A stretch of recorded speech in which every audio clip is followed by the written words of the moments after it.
Hello, and welcome to Journeys with Jimmyjosh, an audio and spiritual guide. I'm Jimmyjosh. Let's go on a journey.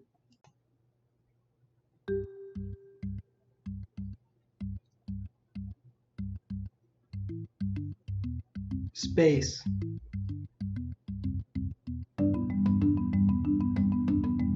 Time.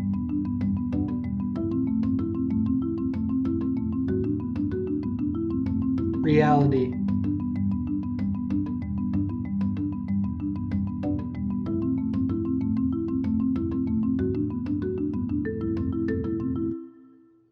Journey. Imagine you're a pioneer in the American West. After a long day of light genocide, you hear a call in the distance. Ooga booga, I'm a jackalope. Before you can even react, you're skewered by a fantasy creature, a jackalope, half jackrabbit, half pronghorn antelope. A living jackalope hasn't been seen in decades. In fact, some will tell you that jackalopes aren't real and never existed. Today, on this very special episode of Journeys with Jimmyjosh, we'll journey into the enigma that is the jackalope. What's the deal? Another animal callously driven to extinction? A relic from a bygone era? Evidence of God going too far? Or a government cover-up?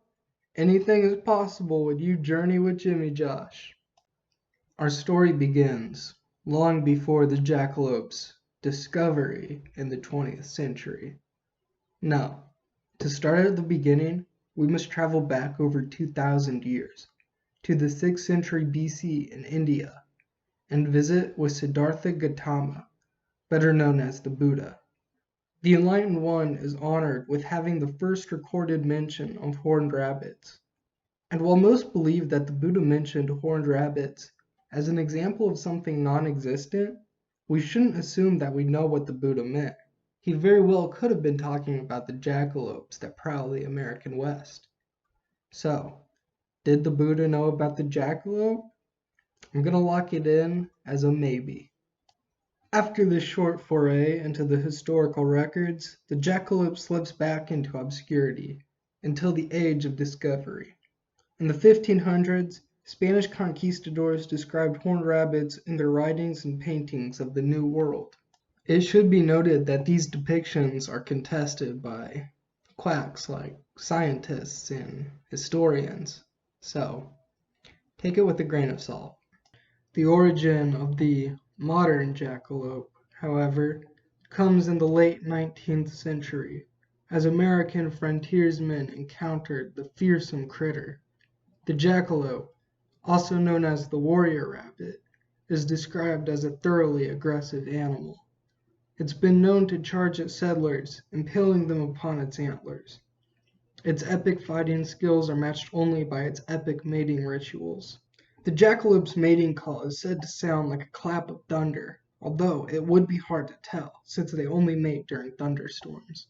This weird quirk is surely a coincidence, and should absolutely not be read as an invention to make jackalopes harder to disprove.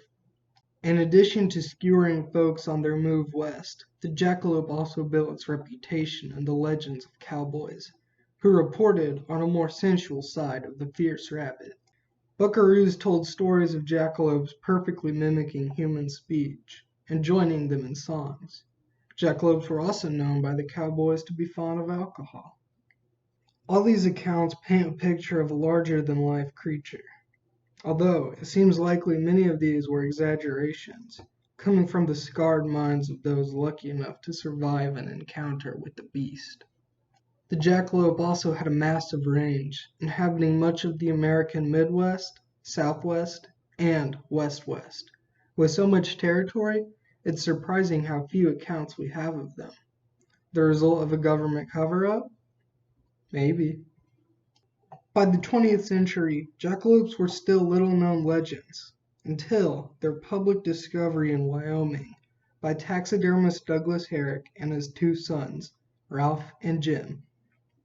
It's at this point in our story that we can abandon the mundane ideals of the past, things like truth and fact, and instead turn to the language of the future.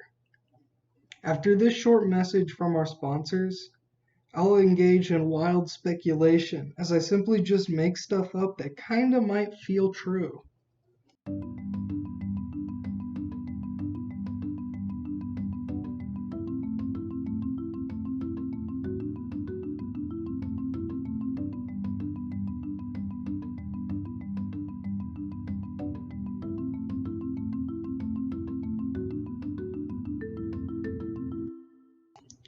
So I actually couldn't get any sponsorship for this episode.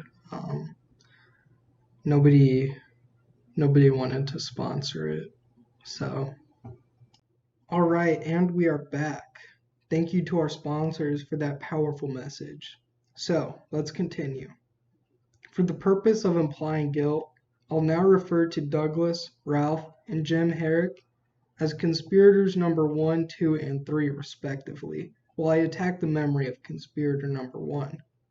Notice, I say memory there because he is, in fact, dead. Convenient. The conspirator's story falls apart from the very beginning, as there is no agreed upon year for their discovery, though 1932 seems like the likeliest year. Conspirators number 2 and 3 allegedly returned from hunting rabbits. Conspirator number 2 then tossed one of the rabbits across the floor, where it came to rest against a pair of antlers. Conspirator number 3 then suggested mounting it. Thus, the jackalope was born. Folks, if you believe that, I got a horned rabbit to sell you. I mean, come on! Allow me to tell you an alternative story, one that's more interesting. And it could be true, I guess. Ahem. In the late 19th century, America's expansion west met resistance not only from legendary native chiefs like Sitting Bull and Crazy Horse, but also from fearsome jackalopes that attacked pioneers. The U.S. government then engaged in a campaign of mass culling, leading to the animal's extinction. The jackalope briefly remained just another victim of manifest destiny until the Depression era, when that man in the White House set again to victimize the jackalope by exterminating the very notion of its existence. Conspirators number 1, 2, and 3 would be the instruments by which to do it.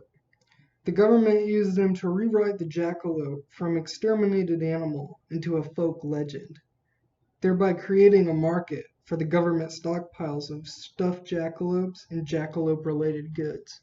This created an immediate source of money to fund the New Deal programs, but it also created long-term value when, in 1965, Douglas, Wyoming declared itself Jackalope Capital of the World, tapping into incalculable amounts of value in branding. Now, I know what you might be thinking. Jimmyjosh, do you have any evidence to back these claims up? No, scoff. I have something better. I have a narrative.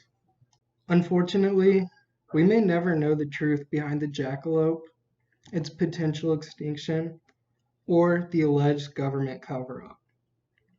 But you can bet I won't give up on the truth anytime soon. Alright, looks like that's it for this episode of Journeys with Jimmyjosh. I want to give a huge thank you to Noah Thick Bitch Smith for producing the music for this episode. Make sure you smash that motherfucking yee on your way out, and thanks for journeying with Jimmyjosh.